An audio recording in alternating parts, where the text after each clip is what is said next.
আসসালামু আলাইকুম। Life with Afrin জুই আপনাদের সবাইকে স্বাগতম।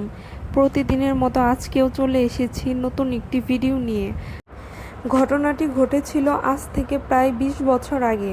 আমি তখন কিশোর ছিলাম, কিন্তু সেই রাতের প্রতিটি দৃশ্য আজও আমার চোখে ভাসে। আমাদের গ্রামের শেষ প্রান্তে ছিল বিশাল এক বিল। এত বড় বিল যে বর্ষাকালে মনে হতো ছোটোখাটো একটা সমুদ্র। বিলের ওপারে আর কোনো গ্রাম ছিল না, শুধু কাশ বন, জল জঙ্গল আর দূরে কয়েকটা শুকনো গাছ।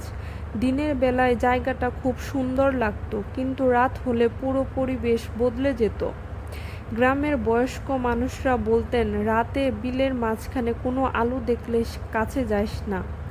কেউ বলতো ওটা জিনের আলো, কেউ বলতো ডুবে মারা যাওয়ার মানুষের আত্মা, আবার কেউ বলতো ওখানে নাকি গুপ্তধন পাহারা দেয় অশরীরীরা।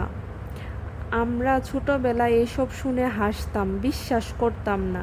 কিন্তু এক বর্ষার রাতে আমার সেই ধারণা বদলে যায়। ঘটনাটা আমাবস্যা রাতের। সারাদিন আকাশ মেঘলা ছিল। সন্ধ্যার পর শুরু হলো প্রবল বৃষ্টি। রাত বাড়ার সঙ্গে সঙ্গে বৃষ্টি কমে এলেও চারপাশে ঘন অন্ধকার নেমে আসে। আমি তখন দাদার ঘরে বসে গল্প শুনছিলাম। হঠাৎ বাহির থেকে মানুষের চিৎকার শুনতে পেলাম। সবাই দৌড়ে বেরিয়ে গেল, আমরাও গেলাম। বিলের পাশে দাঁড়িয়ে দেখি গ্রামের অনেক মানুষ জড়ো হয়েছে। সবাই বিলের মাঝখানে তাকিয়ে আছে। আমি তাকিয়ে দেখলাম সত্যি একটা আলো জ্বলছে বিলের ঠিক মাঝখানে। প্রথমে মনে হলো কোনো নৌকার বাতি, কিন্তু না, ওইটা পানির উপরে স্থির হয়ে আছে, না নড়ছে না দুলছে, শুধু অদ্ভুতভাবে জ্বলছে, কখনো হলুদ, কখনো নীল, কখনো হালকা সবুজ। লোকজন ফিসফিস করতে লাগলো। এক বৃদ্ধ বললেন, আবার দেখা দিল। আমার শরীর কেঁপে উঠল, কারণ বৃদ্ধের কণ্ঠে আতঙ্ক ছিল। পরদিন পুরো গ্রামে এই আলো নিয়ে আলোচনা শুরু হলো। জানা গেল গত ১ মাস ধরে প্রতি বৃহস্পতিবার রাতে আলোটা দেখা যাচ্ছে, কিন্তু কেউ সাহস করে কাছে যায়নি। আমার কৌতূহল বাড়তে লাগলো। কয়েকদিন পর আমি আমার বন্ধু সুহেল আর নাসিরকে নিয়ে সিদ্ধান্ত নিলাম আমরা বিষয়টা নিজের চোখে দেখব। পরের বৃহস্পতিবার রাতে আমরা ৩ বন্ধু চুপচাপ বাড়ি থেকে বের হয়ে গেলাম, সঙ্গে ছোট একটা নৌকা আর একটা টর্চ লাইট। রাত প্রায় ১২টা নাগাদ হবে। আকাশের চাঁদ নেই, শুধু মেঘ। বিলের পানি কালো কালির মতো দেখা যাচ্ছিল। আমরা ধীরে ধীরে নৌকা নিয়ে বিলের মাঝখানে এগোতে লাগলাম। প্রথমে সব স্বাভাবিক ছিল, কিন্তু কিছু দূর যাওয়ার পর একটা অদ্ভুত ব্যাপার খেয়াল করলাম। চারপাশে কোনো শব্দ নেই, না আছে ব্যাঙের ডাক, ঝিঝি পোকার আওয়াজ নেই, এমনকি বাতাসও নেই।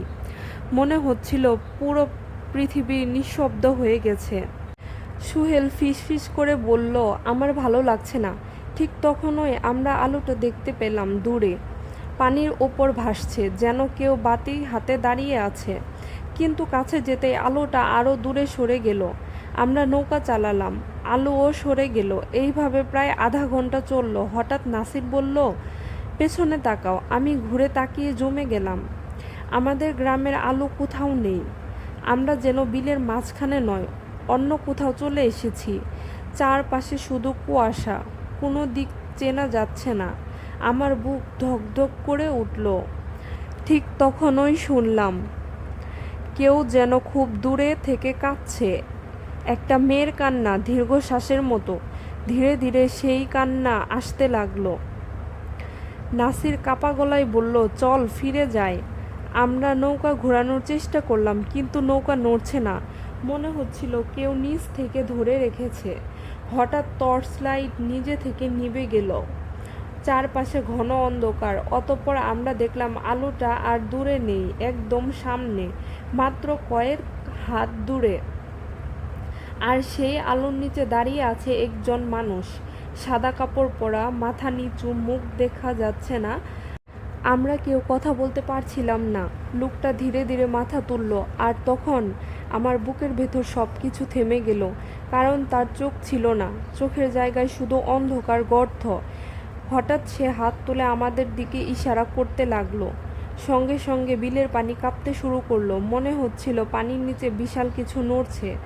আমরা তিনজনে একসাথে কালেমা পড়তে শুরু করলাম। সুহেল প্রাণপণে বৈঠা চালাতে লাগলো। কিছুক্ষণ পর হঠাৎ একটা ঝোড়ো বাতাস এলো। নৌকা জুড়ে দুলে উঠল। এরপর সব কিছু অন্ধকার হয়ে গেল। আমরা আর কিছুই মনে করতে পারলাম না। চোখ খুলে দেখি সকাল। আমরা বিলের পাড়ে শুয়ে আছি। চারপাশে গ্রামের মানুষ, সবাই উদ্বিগ্ন। জানা গেল আমরা পুরো রাত নিখোঁজ ছিলাম।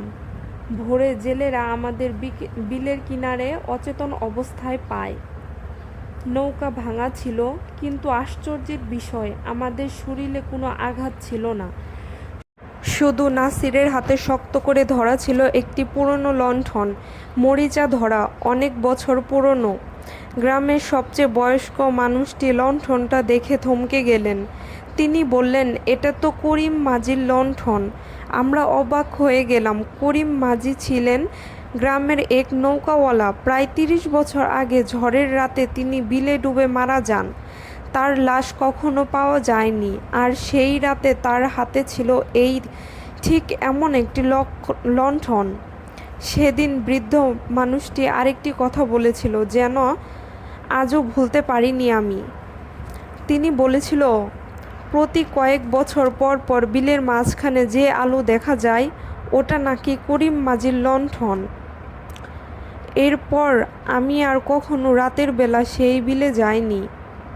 কিন্তু আজও বর্ষার অন্ধকারে রাতে যখন দূর থেকে কোথাও পানির উপর রহস্যময় কোনো আলো জ্বলতে দেখি, তখন মনে হয় হয়তো করিম মাঝি এখনও তার শেষ যাত্রার পথ খুঁজছে।